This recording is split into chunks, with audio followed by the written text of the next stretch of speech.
dengan perantaraan darah. Di dalam Kristen sudah saya jelaskan bahwa di dalam hukum Taurat juga seperti itu, tidak ada pengampunan tanpa penumpahan darah. Bedanya kalau dalam agama Islam, minum darah. Wah, haram disentuh api neraka. Dengan cara diminum, betul? Ya, dengan penjelasan saya. Baik. Nabi. Baik. Sekarang begini Kak Ros. Sekarang saya tanya dulu Kak Ros. Itu biar kau tahu. Baik, sekarang saya tanya. Tuhannya siapa yang sampai sedetik ini masih digantung? Kak Ros, muslimah Kak Ros. Muslimah, kalau udah berhijab muslimah. Iya. Apa yang mau Kak Ros sampaikan? Sudah lama nonton Edis TV? Kadang-kadang lewat, mampir juga.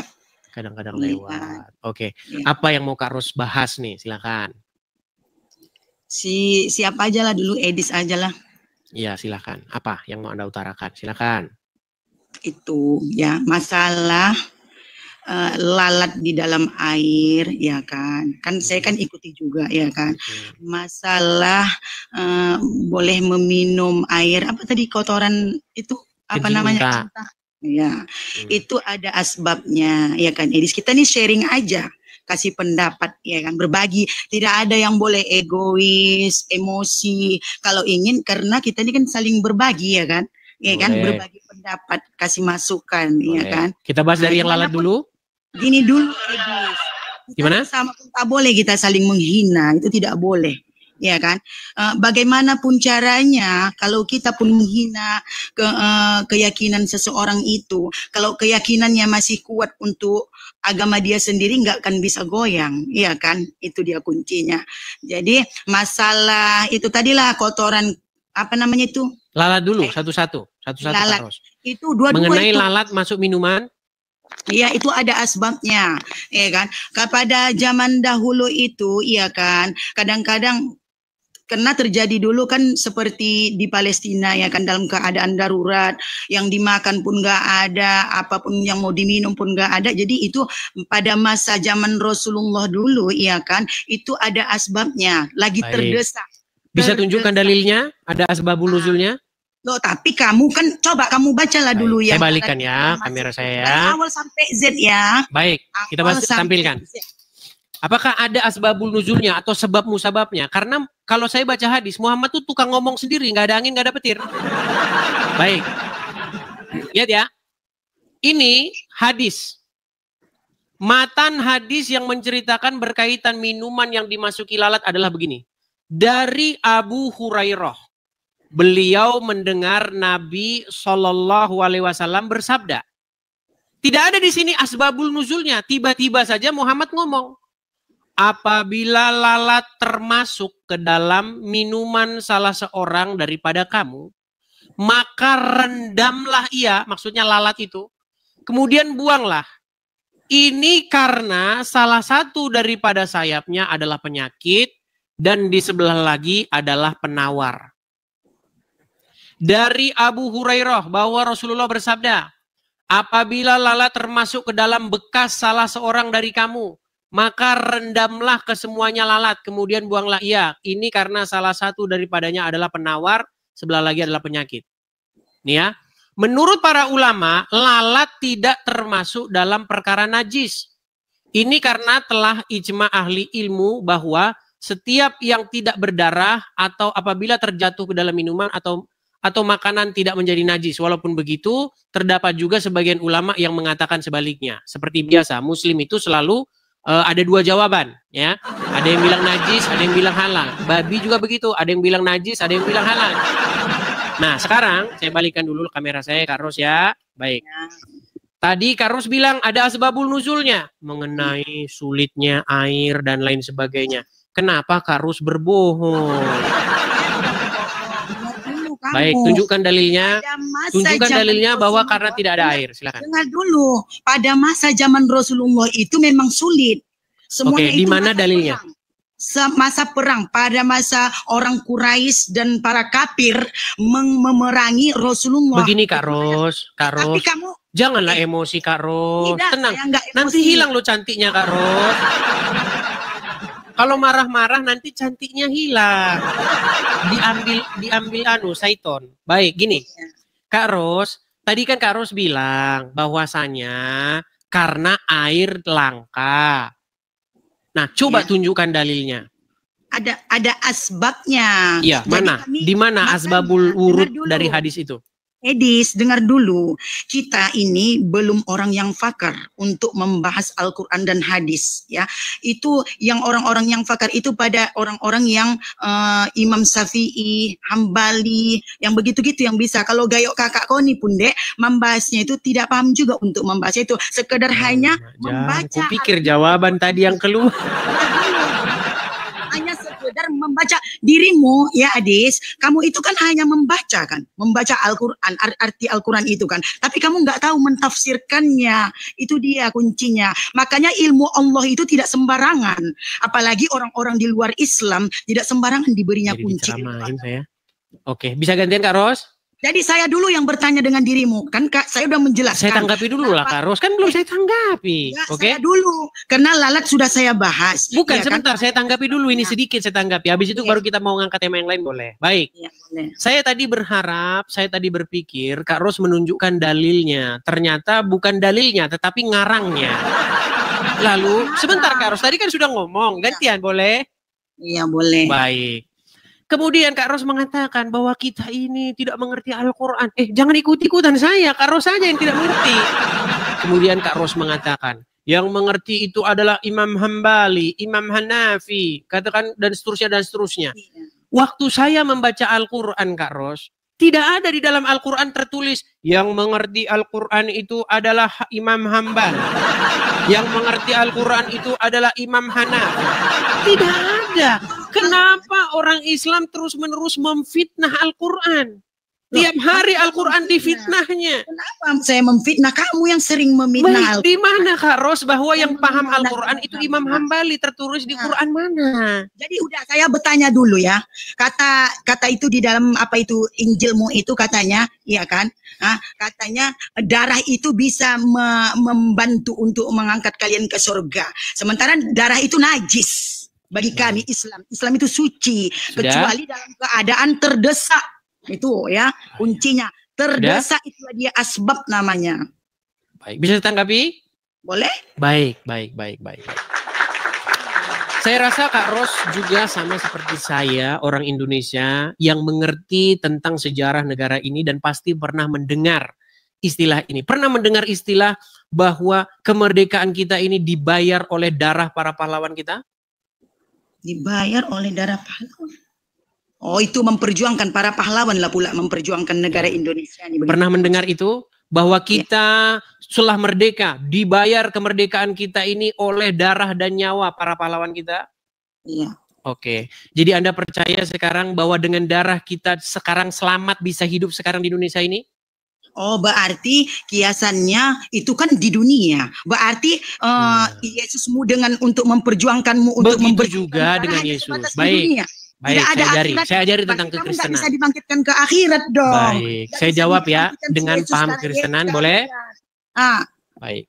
Jadi begini, kita itu di dalam Bible ada hukum Taurat. Hukum Taurat itu berisi tuntutan kepada setiap orang untuk melaksanakannya. Dan hukumannya itu adalah pematian kalau kita tidak melakukannya. Contoh, ya, apa tuntutan hukum Taurat? Jangan berzina, jangan mencuri, jangan bersaksi dusta, dan banyak lagi hal-hal yang lain. Tidak ada satu manusia pun yang sanggup melakukannya. Makanya semua manusia menurut hukum Taurat itu berada di bawah hukuman mati. Karena tidak ada satupun yang melakukannya. Hanya satu orang yang melakukannya yaitu Yesus. Dan itu Yesus sudah melakukan untuk kami. Makanya kami punya pemahaman seperti itu. Bahwa darah Yesus telah membayar kami dari segala tuntutan segala hukum Taurat itu. Makanya kami adalah umat yang dibayar bukan dengan emas dan perak. Tetapi kami umat yang dibayar oleh darah Yesus. Makanya kami selamat, kami diselamatkan oleh karena apa yang diperbuat oleh Yesus kami. Nah, sekarang saya mau tanya hal yang sama tentang darah. Boleh? Baik. Di dalam Al-Quran darah halal atau haram untuk dikonsumsi? Najis. Najis atau haram. Tahukah Kakak Ros bahwa darah Muhammad diminum oleh pengikutnya? Ada pernah itu, tapi kalau air wudhu dia, dengar dulu. Kalau air wudhu dia selalu ditampung bekas air wudhu gini, di bawah sana menyambut para sahabatnya, menyambut air wudhunya. Itu dia. Karena orang tuh menginginkan hasil dari air wudhunya itu untuk membersihkan lah gitu. Karena cahaya. Oke, mengenai darah Nabi yang diminum belum pernah dengar? Belum, saya pernah dengar. Baik, saya akan coba putarkan ya mengenai darah Nabi. Bentar ya. Sebentar.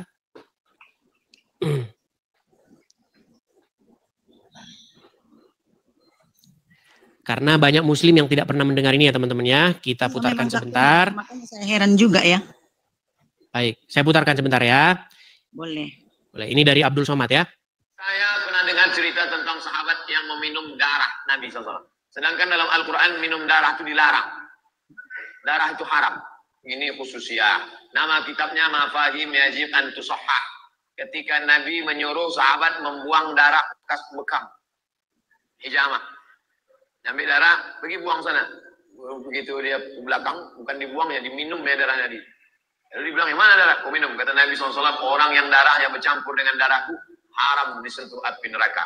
Darah Nabi SAW, darah kawan antum, jangan antum minum. Dracula. Baik. Berarti jadi kurang lebih ada proses penebusan dosa atau proses pengampunan orang tentang dengan perantaraan darah. Di dalam Kristen sudah saya jelaskan bahwa di dalam hukum Taurat juga seperti itu, tidak ada pengampunan tanpa penumpahan darah. Karena dosa itu harus dibayar dengan nyawa. Kesalahan itu harus dibayar dengan nyawa. Nah, kami orang Kristen dibayar kami dengan nyawa, dengan darah. Yaitu Yesus yang melakukannya untuk kami. Nah, sementara dalam agama Islam juga ada. Tetapi bedanya kalau dalam agama Islam, minum-minum darah. Haram disentuh api neraka. Dengan cara diminum, betul? Ya, dengar penjelasan saya. Silakan. Setelah saya mendengar penjelasan Ustadz Abdul Somad tadi ya kan. Kenapa? Ya, dengar ya. Yang diminum itu Nabi Muhammad. Nabi Muhammad itu adalah mukjizat yang diturunkan Allah untuk semua umat. Paham tidak? Dia nabi utusan. Dengar, jangan dulu dipotong. Ya, dia nabi. Nabi itu, iya kan, membantu kita baik dari doa syafaatnya itu membantu kita untuk memasukkan kita ke surga. Doa. Dengan cara minum darahnya. Iya, boleh kalau diminum bagus berarti bagus. Berarti Dracula betul? Hah? Dracula betul? Bukan Dracula, dia nabi. Gimana? Kalau si Yesus itu, saya kasih contoh, Kak Ros. Tenang, Kak Ros, tenang, Kak Ros yang cantik, tenang dong. Ya. Baik, begini Kak Ros, begini. Kalau ada gelas berisi darah, ya. Darahnya Udin, saya minum. Klek. Berarti saya seperti Dracula, betul? Minum darah, betul? Iyalah Dracula, kalau meminum. Kalau diganti darahnya Muhammad, saya minum. Klek. Seperti Dracula juga nggak? Tidak juga. Nah, beda kan kalau sudah saya bilang. Kalau bahas Muhammad mendadak berbeda. Standarnya harus ganda. Ya, saya mendengar dulu penjelasan kakak ini. Biar kakak jelaskan juga itu masalah Nabi Isa dan yang salib yang tercipta si Yesus kau tuh di patung itu, di apa itu di tiang jemuran, ya kan? Kau jelas jemuran lagi katanya. Apa jadi bagaimana Kak Ros? Kami membuat jemuran kayak gitu, dia tiangnya baru bisa. Oke. Begini Kak Ros, begini. Kalau kalian sering mengatakan itu loh Tuhannya orang Kristen digantung katanya. Begini Kak Ros. Kalau Yesus digantung di tiang salib, kemudian dimakamkan, Yesus bangkit. Yang sampai hari ini masih tergantung itu Tuhannya orang Islam. Dengar dulu. Lu tidak percaya? Itu makanya si Yesus yang disalib tergantung itu jangan kau samakan dengan Rasulullah. Baik. Rasulullah Nabi. Baik. Sekarang begini Kak Ros. Sekarang saya tanya dulu Kak Ros. Biar kau tahu. Baik, sekarang saya tanya. Tuhannya siapa yang sampai sedetik ini masih digantung? Dengar dulu. Semua para rasul, ya, semua para nabi tidak diizinkan. Kak Ros, saya punya pertanyaan sederhana Kak Ros. Dengar dulu. Kak Ros, tidak diizinkan Allah dibunuh para manusia. Saya mau tanya dulu sekarang pertanyaan sederhana. Tuhannya siapa yang sampai sekarang masih digantung? Cerita saya jangan dipotong. Semua para nabi, ya, para nabi utusan Allah, baik Nabi Muhammad, Isa, ya kan, Ibrahim, ya kan, tidak diizinkan Allah umat yang berdosa Ya, para umat yang berdosa membunuh para nabi. Makanya Nabi Isa itu diangkat Allah, ya, digantikan wajah si salib si Yesus yang kalian sembah itu manusia, bukan Nabi Muhammad, itu manusia. Mana ada nabi bisa dibunuh? Logika pakai otak. Mana ada nabi bisa dibunuh? Mana bisa nabi dibunuh, guys? Itu utusan Allah, kekuasaan Allah, tidak bisa dibunuh. Tak ada yang bisa. Jadi yang disalib itu adalah sama dengan dirimu, 1 derajat manusia, bukan nabi Isa. Nanti Nabi Isa nanti turun kalau Dajjal sudah keluar, ya guys. Lawan-lawan Dajjal itu adalah iblis yang paling besar adalah Dajjal. Lawan-lawannya nanti diturunkan Allah Nabi Isa, ya. Sudah bisa gantian? Yang melawan Dajjal. Sudah bisa gantian Kak Ros? Nah, saya menjelaskan. Jadi jangan selamanya kau jadi orang bodoh menyembah sesama dengan sederajat dengan dirimu. Itu sudah bisa gantian? Nah, masa pula darahmu bisa membantu orang ke surga? Dari mana jalannya? Hanya Allah, ya, yang sudah bisa gantian Kak Ros? Membuatkan neraka dan dengan surga. Itu adalah Allah yang Maha Esa, ya guys. Sudah bisa gantian? Bukan si manusia yang kamu bunuh di palang jemuran itu. Bukan. Sudah bisa gantian? Ya, boleh. Baik. Jadi, tadi saya mendengar penjelasan dari Kak Ros. Artinya Allah menggantikan orang yang disalib, wajahnya diserupakan jadi orang lain. Ya. Betul? Berarti tertipulah orang-orang, betul? Memang betul lah, sangat tertipu. Makanya siapa yang menipu? Hah? Siapa yang menipu? Allah yang menipu kalian. Berarti Allah menipu? Iya, bukan Selamat, Allah Maha Penipu. Allah yang sebentar Kak Ros, tenang Kak Ros, tenang Kak Ros. Para kafir. Kak Ros tadi kan sudah ngomong. Boleh gak saya gantian Kak Ros? Boleh? Boleh gantian? Boleh. Jadi Allah mengganti orang lain, wajahnya diserupakan, nggak tahu siapa, tiba-tiba diganti ya orangnya. Iya. Berarti ada umat yang tertipu dan penipunya adalah Allah, betul? Bisa aja Allah kun fayakun. Okay. Kalau mau berarti Allah menipu, betul? Hah? Berarti Allah menipu, betul? Karena kejahatan. Jangan karenanya dulu. Berarti Allah menipu, betul? Kejahatan para orang kafir yang ingin. Kak Ros, tenang dulu Kak Ros. Kenapa dia dibunuh? Kenapa tujuan orang? Dengar dulu. Kak Ros, tenang dulu, emosinya tarik napas. Hembuskan. Kenapa orang kafir membunuh? Tarik napas dulu Kak Ros, tarik napas. Hembuskan. Dikarenakan sudah dia tenang? ada mukjizat. Kak Ros, tenang dulu Kak Ros. Dia ada ilmu. Alamak. Kak Ros cantik-cantik kok tukang marah-marah sih Kak Ros.